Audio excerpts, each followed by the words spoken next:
Hello mga lalap, what's up, what's up? It's me again, Char TV. For today's vlog, ito magluluto na naman po tayo ng isa na namang ulam na malalong magugustuhan po ng lahat.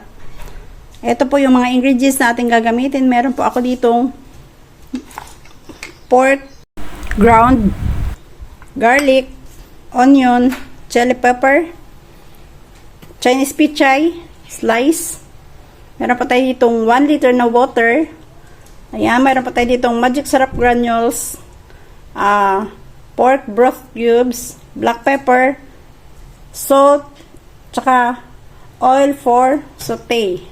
Ayan. Guys, samahan nyo na po ako. Simulan na po natin.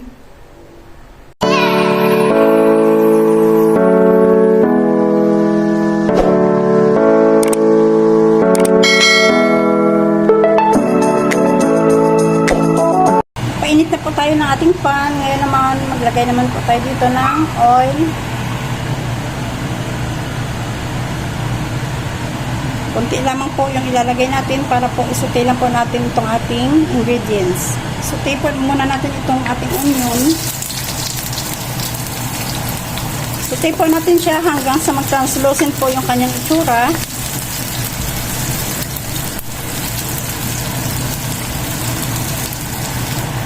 And then, next naman natin i-saute itong ating garlic.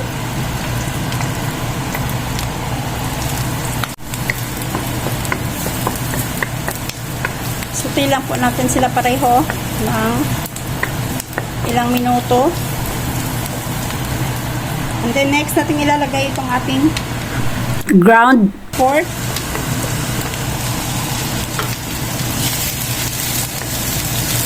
Saute lang din po natin ito para mag-incorporate po ang kanilang texture.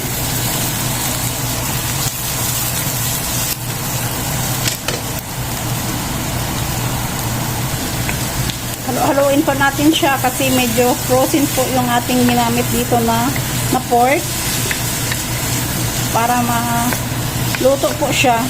Ayan. Saute po natin itong ating pork hanggang sa mag-golden brown na po yung kanyang itsura. Ayan, pag medyo golden brown na po yung kanyang itsura, pwede na po tayo dito mag-add ng salt, ang ating pepper, konting granules ng magic syrup, saka pwede na rin natin ilagay itong ating 1/4 broth cubes. And then, halo-haloin po lahat para mag-incorporate po ang lahat ng ating ingredients na nilagay sa ating pork.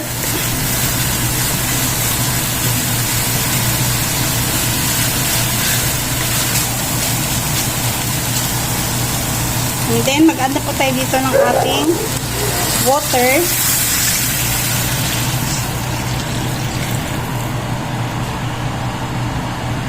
Cover po natin siya para mas mabilis po itong mag-simmer. Let it simmer for around 20 minutes. Ayan. After 10 minutes, check muna natin kung enough na po ba yung kanyang timpla. Para kung kulang po sa kanyang lasa, pwede pa natin may adjust lahat. Ayan, tikman po muna natin.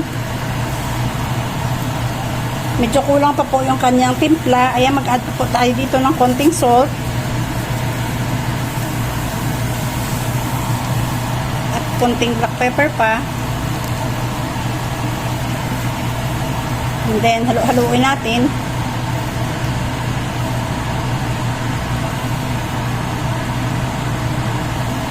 Tikman po natin muli kung enough na po ba yung kanyang lasa. Ayan guys, okay na po yung kanyang timpla. Habang kumukulo po siya, ilagay na po natin itong dalawang chili pepper natin. At patuloy lang po natin itong pakuluin pa ng another 10 minutes para totally cook na po yung ating pork. Cover po natin siya ulit. Yan guys, habang kumukulo pa po siya, hindi pa umabot ng 10 minutes. Pwede na natin ilagay una itong ating dulo ng ating pichay. Ayan. Kasi medyo matagal po itong lumambot, so ilalagay na po natin siya mas mauna kaysa sa kanyang leaves. And i-cover po natin ulit siya hanggang sa matapos po yung ating another 10 minutes. At sabay-sabay na po silang lalambot ng ating pork. Ayan guys, after ng another 10 minutes, next naman natin ilalagay is itong ating leaves ng Chinese pichay.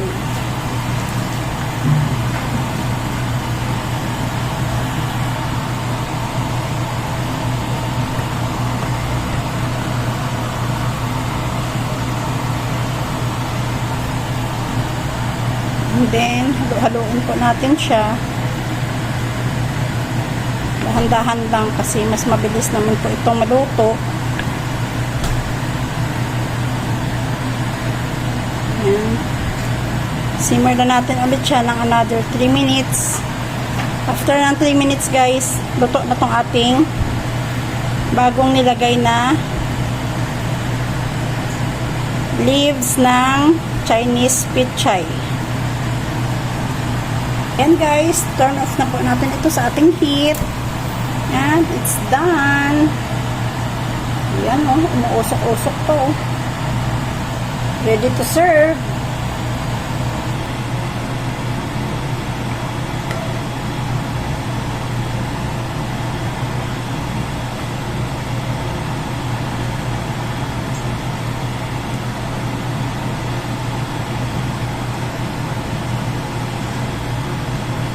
And this is our final product of ground pork with pichay soup.